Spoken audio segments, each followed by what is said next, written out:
விஜயகாந்த் அவர்களை வச்சு மரியாதை படம் எடுத்தாங்க. அந்த படம் சரியா போகாததுக்கு என்ன காரணம்னு நினைக்கிறீங்க சார்? ஃபேன்ஸு தான் அப்படியே தொண்டர்களாக மாறிட்டாங்க நிறைய பேர், ஓகேங்களா? ஸோ அவங்க வந்து எலெக்ஷனை கான்சன்ட்ரேட் பண்ணுவாங்களா, ஃபிலிம் பார்க்குறதுல ஆர்வமாக இருப்பாங்களா? ஸோ அவங்க பெரிய அளவுக்கு தியேட்டருக்கு வரல, சப்போர்ட் பண்ணல.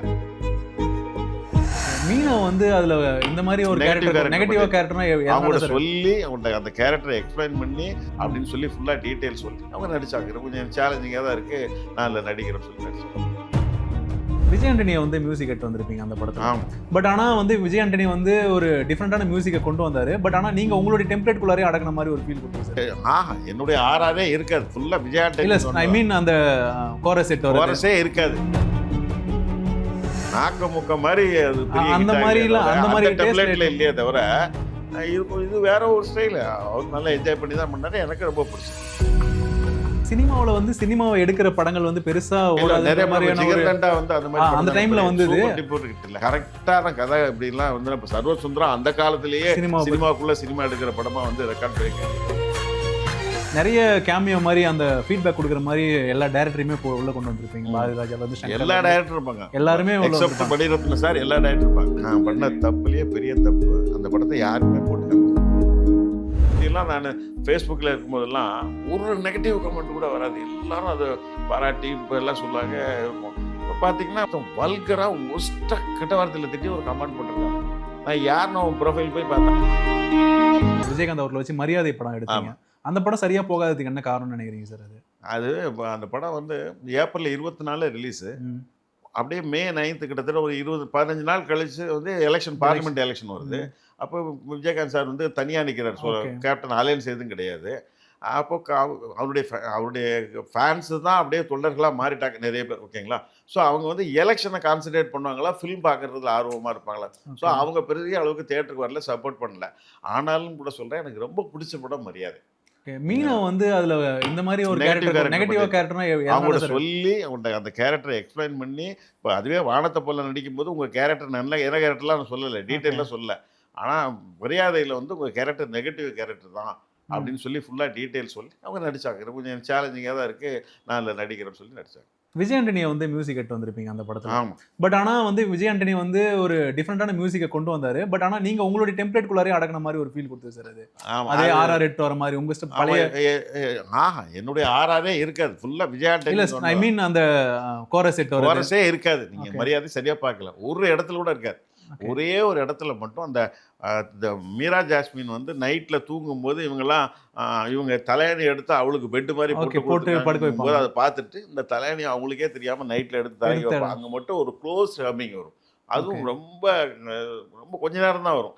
அது ஒரு இடத்துல மட்டுமே இருக்குமா, எந்த இடத்துலையும் இருக்காது.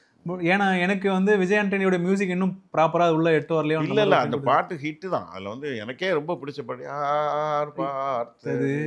அது இதெல்லாம் நல்ல பாட்டு, நல்ல மியூசிக் பண்ணியிருந்தாரு, அருமையாக ரீரெக்கார்டிங் பண்ணியிருந்தாரு, ரொம்ப நல்லா பண்ணியிருந்தாரு. அது அவர் நாக்க முக்க மாதிரி அது அந்த மாதிரி டெம்ப்ளேட்ல இல்லையே தவிர இது வேற ஒரு ஸ்டைல்.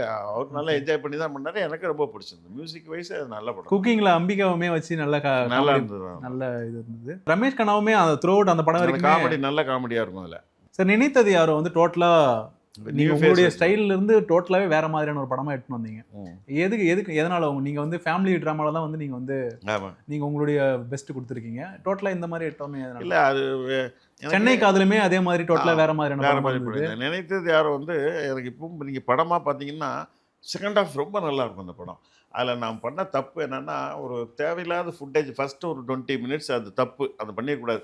எடுத்து ஒரு ஒரு லவ் ஃபெயிலியரான ஒரு 5 பேர் இருக்காங்க, அவங்க ஒரே வீட்டில் இருக்காங்க. அவங்களுக்கு வந்து காதலே போய் இப்படின்னு நினைக்கிறவங்க லவ் படமாக எடுத்து சக்ஸஸ் பண்ணி பீக்கில் இருக்கிற ஒரு டைரக்டரை இன்டர்வியூ பண்ணி அவனை போய் கலாய்க்கணும் அப்படின்ட்டு போகிறாங்க. அங்கே போன பிறகு அவன் நீ என்னையா பெரிய இது லவ்னா பெரிய இதாக எல்லா படத்துலையும் லவ்வை பற்றியே சொல்லிட்டு இருக்கியா, அப்படி என்னையா இருக்குது லவ்னா, நான் ஒரு கதை சொல்கிறேன் கேளுங்கன்னு சொல்லிட்டு அவன் ஒரு கதை சொல்கிறேன், இது ஏன் கதை அப்படின்னு சொல்லிட்டு சொல்கிறான். அவன் கதையை ஃபுல்லாக கேட்டுட்டு அடடா இவ்வளோ நல்ல விஷயமா நம்ம தான் தப்பாக புரிஞ்சிட்டு இருக்கோம் போல இருக்குது அப்படின்னு சொல்லி அவங்க எண்டில் ரியலைஸ் பண்ணுறாங்கன்றதான் அந்த கதை. இதில் வந்து அந்த எண்டில் அந்த ஹீரோ கதை சொல்லி முடித்தோடனே அந்த படம் இவங்க ஃபீலிங்கோடு அங்கேயே முடிச்சிருக்கணும் அந்த படத்தை. அது அப்படி அப்ரப்டாக அங்கேயே முடிச்சிருந்தா அது ஒரு எக்ஸ்ட்ராடனரியான படம். அந்த முதல் 20 நிமிஷம் 1/2 மணி நேரத்தை தூக்கிட்டு இவங்க ஒன்றா இருக்கிறது, இவங்க லைஃப் ஸ்டைல் இதெல்லாம் இல்லாமல் முதல்ல அந்த ஹீரோட்ட வந்து முதல்ல கதை ஆரம்பிச்சிடணும். படம் ஆரம்பிச்சு 5 நிமிஷத்துலேயே கதை ஆரம்பிச்சிருந்து இப்படி எண்ட் பண்ணியிருந்தா உங்களை அப்படி ஒரு பாரமாக்கியிருக்கும். அந்த படம் ப்ரொஜெக்ஷன் ஒரு 4, 5 ஷோ தான் போட்டோம். பார்த்தவங்களுக்குலாம் ரொம்ப பிடிச்சிருந்தது. அப்படி பண்ணாதனால அது ஆடியன்ஸுக்கு பெருசாக கனெக்ட் ஆகலை. சினிமாவில் வந்து சினிமாவை எடுக்கிற படங்கள் வந்து பெருசா ஓடாத நிறைய மாதிரியான ஒரு ஜிகர்தண்டா வந்து அந்த மாதிரி அந்த டைம்ல வந்தது. இல்லை ஆனா நிறைய படங்கள் அந்த மாதிரி மாயக்கண்ணாடியாக இருக்கட்டும், அதுக்கு முன்னாடி சினிமா பத்தின படங்கள் இல்ல வரும். அது நம்ம கரெக்டான கதை இப்படிலாம் வந்து இப்போ சர்வசுந்தரம் அந்த காலத்திலேயே சினிமாக்குள்ள சினிமா எடுக்கிற படமா வந்து ரெக்கார்ட் பிரேக் இது ஒரு மித்து இருந்தது இல்லை சார். ஆனா நம்ம இல்ல ப்ராப்பரா அது கதைக்குள்ள வந்ததுன்னா நிச்சயமா கிட்டான். நிறைய கேமியோ மாதிரி அந்த ஃபீட்பேக் கொடுக்குற மாதிரி எல்லா டைரக்டருமே உள்ள கொண்டு வந்திருப்பீங்க. பாரதிராஜால இருந்து எல்லா டைரக்டரும் இருப்பாங்க. எல்லாருமே எக்ஸெப்ட் மணிரத்னம் சார் எல்லா டைரக்டர் இருப்பாங்க. அந்த மொமெண்ட்ல எப்படி சார் இருந்தா அவங்கலாம்? இல்ல அவங்க எல்லாத்தையும் நான் போன்ல தான் கேட்டேன். பாலச்சந்தர் சாரை மட்டும் நான் வீட்டுல போய் பார்த்து, பாலச்சந்தர் சார் பாரதிராஜா சார் 2 பேரையும் நான் அவங்க பாரதிராஜா சார் வந்து அப்பதான் நடிக்கிறார். முதல்ல சுசீந்திர படத்துல நடிச்சிட்டு இருக்காரு பாண்டியநாடு படத்துல. அப்போ அவர் ஷூட்டிங் ஸ்பாட்ல அங்க அடையாறுல எங்கேயும் நடந்தது. கேரவன்ல இருக்காரு. அப்போ போய் கேரளில் மீட் பண்ணி இங்கே வரணும் சார் ஒரு ஷாட் அப்படின்னேன். சரி வரையா அப்படின்னாரு. அதே மாதிரி பாலச்சந்தர் சாரும் போய் கேட்டால் நான் வரேன் அப்படின்ட்டாரு. பாரதிராஜா சார் மட்டும் அந்த ஷூட்டிங்க்கு முன்னாடி ஒரு 4 நாளைக்கு முன்னாடி ஃபோன் பண்ணி, நான் வந்து மலேசியா கிளம்புறேன், நீ சொன்ன டேட்டுக்கு முதல் நாள்லேயே நான் கிளம்புறேன், அன்றைக்கி காலையில் எடுக்க முடியுமான்னாரு. அவருக்காக என்ன பண்ணிட்டாருன்னா அந்த ஷெடியூலை கொஞ்சம் ப்ரீபோன் பண்ணி என்ன பண்ணிட்டாருன்னா அவர் போர்ஷன் மட்டும் முதல் நாள் அவர் கமலா தேட்டரில் ஒரு 2-3 டைரக்டர்ஸ் எடுத்துகிட்டு வேறு ஷிஃப்டிங் ஆகி வேறு சீன்ஸ் எல்லாம் எடுத்து முடிச்சுட்டு போயிட்டோம். 2ஆம் நாள் காலை எங்களுக்கு 7 to 9 தான் கால் ஷீட்டாங்க. அங்கே கமலா தேட்டருக்கு இவ்வளோதான் 7 to 10 ஷோ ஆரம்பிக்கிற அந்த 3 மணி நேரம். 2ஆம் நாள் எல்லாம் வந்தாங்க. டக்குன்னு எடுத்துகிட்டு பாலச்சந்தர் சார்லாம் 2ஆம் நாள் தான் வந்தார். எல்லாரையும் வச்சு எடுத்தேன். அது இன்னைக்கு எனக்கு பார்க்கும்போது கூட ரொம்ப ஒரு மிரட்டலாக எனக்கு ஷாக்கிங்காக அந்த படம் பார்க்கும்போது என்ன இவ்வளோ யாருமே எங்கேயுமே பண்ணதில்லை, யாராலையும் பண்ண முடியாது. படம் பார்த்து அந்த படம் ரிலீஸ் ஆனதுக்கு அப்புறம் அவங்க கிட்ட ஏதாவது ஃபீட்பேக் ஏதாச்சும் வந்து தப்புலேயே பெரிய தப்பு அந்த படத்தை யாருக்குமே போட்டு காமிக்கல. அதை பார்க்கணும், அவங்களை காமிச்சிருக்கணும் இல்லையா, நான் ஒரு மரியாதையோட இருந்திருக்கணும் இல்லையா, ஒரு நன்றியோட. அவ்வளோ பேர் அவங்க நேரத்தை ஒதுக்கி நமக்காக வந்து பண்ணி கொடுத்துருக்காங்க. அவங்களுக்கு போட்டு காமிச்சு அவங்களுக்கு பிடிக்கலன்னா கூட பரவாயில்ல சொல்லிருக்கலாம். அது காமிக்காமல் விட்டுட்டேன். அது அந்த நேரத்தில் கொஞ்சம் ரிலீஸ் டென்ஷனு. அது இப்போ நான் படத்தை வந்து மே மாதம் ஜூன்லேயே 2013 மேலே முடிச்சிட்டேன். எல்லாம் ஃபர்ஸ்ட் காப்பி கொடுத்துட்டேன். ஆனால் அது ரிலீஸ் ஆனது 2014 ஜனவரியில். அவ்வளோ டிலே ஆச்சு. ஏன்னா இவ்வளோ பேர் வந்தாங்களே, அவங்க என்ன ஃபீட்பேக் கொடுத்துருப்பாங்க, படமும் சரியாக போகலையா, அதனால தான். சரி, இதுக்கப்புறம் ஏதாவது பிளான்ஸ் ஏதாச்சும் இருக்குதா சார் நீங்கள் படத்தை? இல்லை, நிறைய பேர் கேட்டுட்ருக்காங்க. இப்போ கூட ஒரு 4 நாளைக்கு முன்னாடி 2-3 ஆஃபர் வந்து இது பேசினாங்க.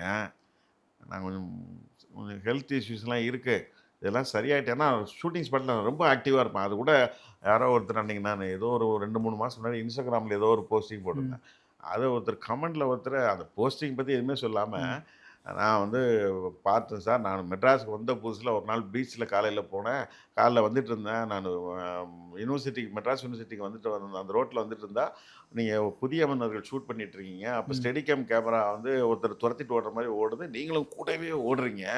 நான் இப்படி யாரையுமே பார்த்தல, எத்தனையோ ஷூட்டிங் பார்த்துருக்கேன், எல்லோரும் உட்காந்து மானிட்டரில் பார்த்துட்டு ஓகே இல்லைம்பாங்க, நீங்கள் கூடவே ஓடுறீங்க அப்படின்னு சொல்லி ரொம்ப ஆக்டிவாக இருக்கீங்கன்னு சொல்லியிருந்தார். அதான் உண்மை. நான் வந்து எல்லாமே ஒரு மலை உச்சின்னா நான் தான் ஏறி பார்ப்பேன். எல்லாமே ஃபஸ்ட்டு நான் தான் போய் பார்த்து எல்லாமே டிசைட் பண்ணுவேன். இப்படி ரொம்ப ஆக்டிவாக இருப்பேன்னு வச்சுங்களேன். இன்னும் சொல்லப்போனால் இப்போ பிரியமான தோழி இப்போ ஃபாரினில் சுவிட்சர்லாந்துலாம் சாங் எடுத்தோம். அப்போ கேமராமேன் சரவணன் வந்து ஒரு சாங் எடுத்துகிட்டு அவர் வந்துட்டார். அப்போ இந்த சாங் எடுக்கும்போதெல்லாம் நானும் மில்டன் 2 பேர் இருக்கோம். கிரேன் வந்து அவர் மில்டன் தள்ளாருன்னா நான் உட்காந்து கேமரா ஆப்ரேட் பண்ணேன், ஜூம் பண்ணேன், எல்லாம் பண்ணுவேன். எல்லாமே இந்த மாதிரி ஆக்டிவாக இருந்தேன்னு வச்சுங்களேன். அதுக்கப்புறம் இப்போ எனக்கு கொஞ்சம் நான் ஒரு ரீசெண்டாக கொஞ்சம் 2-3 மாதமாக கொஞ்சம் பிரச்சனைகள் இருக்குது. கொஞ்சம் ப்ரீத்திங்லாம் இஷ்யூ இருக்குது.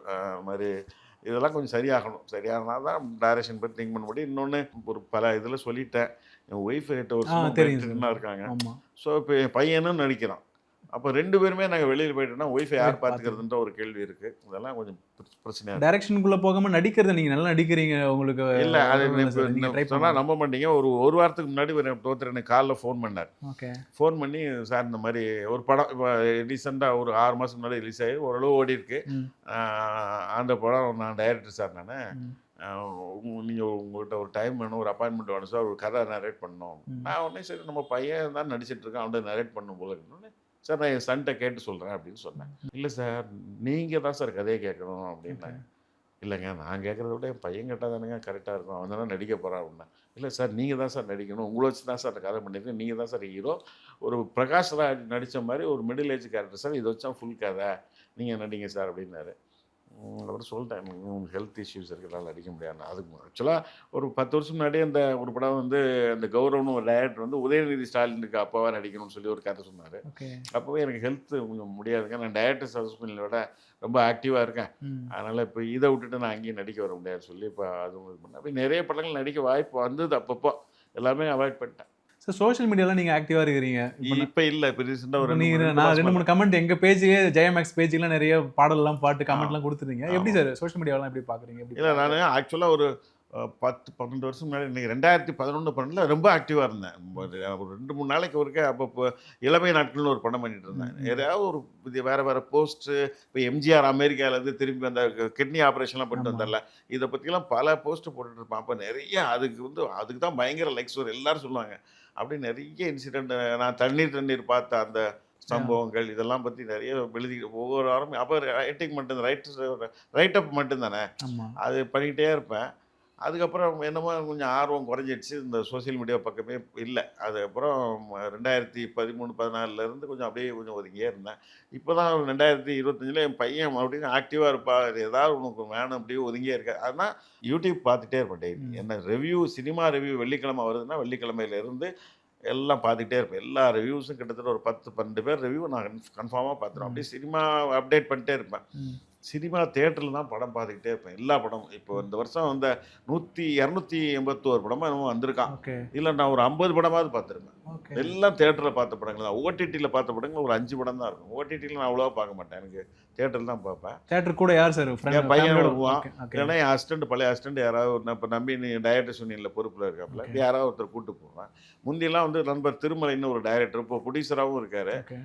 அவர் நானும் நிறைய படங்கள், இப்போ 96 ராட்சசன், இப்படி பல படங்கள் அவரும் நான் இப்படி சேர்ந்து யாராவது போவோம். யாராவது டைரக்டர்ஸ் கூட வருவாங்க, அந்த மாதிரிலாம் பார்ப்போம் படம். இப்போ என் பையன் ரீசெண்ட் டேஸில் கொஞ்சம் கூட வருவான், எல்லா படமும் போவோம். இப்போ இருக்கிற சுச்சுவேஷனுக்குமே வந்து ஃபேமிலி ட்ராமா வந்து தேவைப்படும். மறுபடியும் இந்த வருஷம் கொஞ்சம் ஹிட் ஆகுது, குடும்பஸ்தன் நல்ல ஹிட்டு, டூரிஸ்ட் ஃபேமிலி கூட ஆல்மோஸ்ட் ஒரு ஃபேமிலி ட்ராமா. அப்புறம் தலைவன் தலைவி ஒரு பெரிய ஹிட்டு, எல்லாமே இந்த வருஷம் கொஞ்சம். இப்போ ஆண்பாவம் பொல்லாதது ஒரு பெரிய ஹிட்டு, எல்லாமே பெரிய ஹிட்டு, சாதாரண ஹிட் இல்லை, அதிரி புதிரியான ஒரு ஹிட்டு. இந்த வருஷம் கொஞ்சம் ட்ரெண்டு கொஞ்சம் நல்ல மறுபடியும் ஹெல்த்தியாக. நீங்கள் இன்ஸ்டாகிராமில் திருப்பி வாங்க சார், இப்போ இருக்கிற ஜென்ரேஷன் வரணும். ரீசெண்டாக ஒரு 2-3 வீடியோ போட்டிருந்தீங்க நீங்கள் இன்ஸ்டால, அந்த சேது படம் பார்த்த நல்லா இருந்தது அது. அந்த மாதிரி கொஞ்சம் நிறைய பண்ணுங்க சார். இப்போ இருக்கிற இன்னொன்று என்னென்னா, இப்போ என்னமோ இந்த வியூவர்ஸினுடைய ஒரு சின்ன மென்டாலிட்டி மாறி இருக்கும் என்னன்னு தெரியல. முந்தியெல்லாம் நான் ஃபேஸ்புக்கில் இருக்கும்போதெல்லாம் ஒரு நெகட்டிவ் கமெண்ட் கூட வராது, எல்லாரும் அதை பாராட்டி இப்போ எல்லாம் சொல்லுவாங்க இருக்கும். இப்போ பார்த்தீங்கன்னா ஒரு ஃபேஸ்புக் ஆடியன்ஸோட மைண்ட் செட்டே வேற சார். நான் ஃபேஸ்புக்காவது பரவாயில்ல போல, ஃபேஸ்புக் தான். நீ இன்ஸ்டால கூட கொஞ்சம் பாசிட்டிவ் பார்க்கலாம், ஃபேஸ்புக்கில் எல்லா ஒரு சேது படம் பார்த்து எக்ஸ்பீரியன்ஸ் பற்றி சொல்கிறேன். உனக்கு பிடிக்குதுன்னா பாரு, இல்லைன்னா இதை போய் சொல்கிறேன்னு சொல்லி திட்டிட்டு கூட அதை பற்றி நாட்டுக்கு தேவையான பதிவுன்னுவாங்க. இதை பாருங்க, ரொம்ப முக்கியமான பதிவு.